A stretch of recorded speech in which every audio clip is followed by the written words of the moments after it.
বিবেচনা করেন। অনেক সময় রেজলিউশন খারাপ হয়, এর কারণটা কি? রেজলিউশন ঠিক করা যায়, আমি সেই বিষয়টা তুলে ধরবো ভিডিওতে।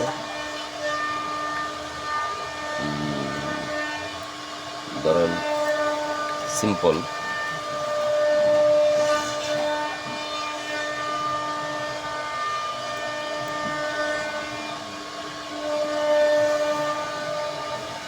এই যে এই জায়গাগুলা, এই যে জায়গাগুলো দেখতে পাচ্ছেন, এগুলা 3D কাটলে এই জিনিসটা অ্যাকচুয়ালি ফিনিশিং একদম বাজে ফিনিশিং হবে, যেটা কিনা যেভাবে টুলপাত করি সম্ভব না। এই যে এই অপশন একদম বাজে, তো এটা ঠিক করার কিন্তু অপশন আছে, আমরা এটা ঠিক করে দেব। ঠিক করার অপশন হলো স্কাল্পটিং, যে অপশনটা আছে এটা আমরা ক্লিক করব। ক্লিক করার পর এটা 30% এবং এটা 50% বা যতটুকু প্রয়োজন আর কি, তার চেয়ে একটু কম 25%। সো এবার আমরা এটাকে এইভাবে একটা ফিনিশিংটা দিয়ে দেব। এই এই যদি ফিনিশিংটা দিয়ে দিই সুন্দর করে, এটাকে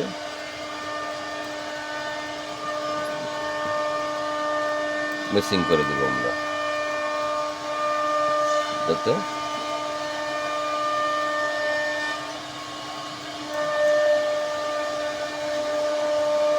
mouse left button, mouse left button চাপ রেখে তারপর আমরা এটাকে ফিনিশিং করে দেব। আগুনে লোহা গলালে যেরকম গলে যায়, এটা কিন্তু সেম ওই একটা অবস্থা আর কি। তো আমি যেতটুকু ফিনিশিং করলাম, এতটুকু টোলপাত করলে কীরকম হয়, আর ওই পাশ করি নাই, ওই পাশটা আসলে কীরকম থাকে নাকি কেমন হয়, এটা আমি একটা টোলপাত করে দেখব। হ্যাঁ, এই আমি ফিনিশিং দিছি, ফিনিশিং করলাম। আমি আবার কিছু কিছু জায়গায় করি নাই, তা আসলে অ্যাকচুয়ালি টোলপাত করলে এই যে এই জায়গাটায় করি নাই, আসলে এটাকে টোলপাত করলে কি টোলপাতের সমস্যা নাকি এই যে যেটা করলাম এটার সমস্যা, এইটা আমি একটু দেখবো, টোলপাত করে দেখবো, টোলপাত করে সেমুলেশন দেখবো আমরা। জাস্ট একটু আউটলাইন নিলাম,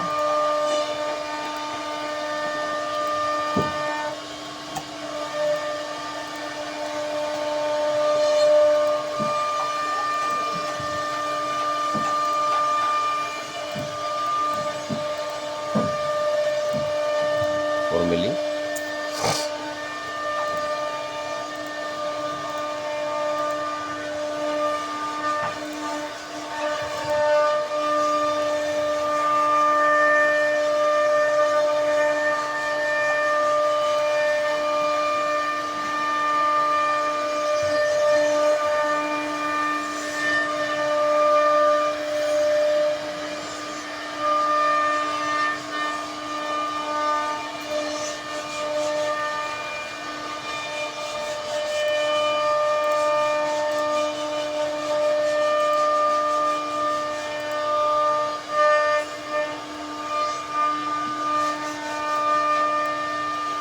আমরা এটা ভিউ দিয়ে জুম করে দেখবো আসলে কি কিসের সমস্যা ছিল, আসলে কি ঠিক হয় কিনা। দেখতে পাইতেছেন, এটা কিন্তু এই জায়গাটা ফিনিশিং হয়ে গেছে অলরেডি, আর এটা কিন্তু ওইভাবেই আছে। আমি এই জায়গাটা ফিনিশিং করে দিয়েছিলাম, ফিনিশিং হয়েছে এই জায়গাটা, এই জায়গা ফিনিশিং দেয় নাই, ফিনিশিং হয় নাই। তো তার মানে এটার সমাধান স্কাল্পটিং। হ্যাঁ, আপনার এই ধরনের যদি ফাইল এরকম দেখা যায়, ভিডিও যদি দেখেন এরকম হয়, তখন আপনার এটাকে জাস্ট একটু খালি একটু ফিনিশিং করে দিলেই ফিনিশিং হয়ে যাবে। আশা করি বুঝতে পারছেন। ঠিক আছে, থ্যাংক ইউ।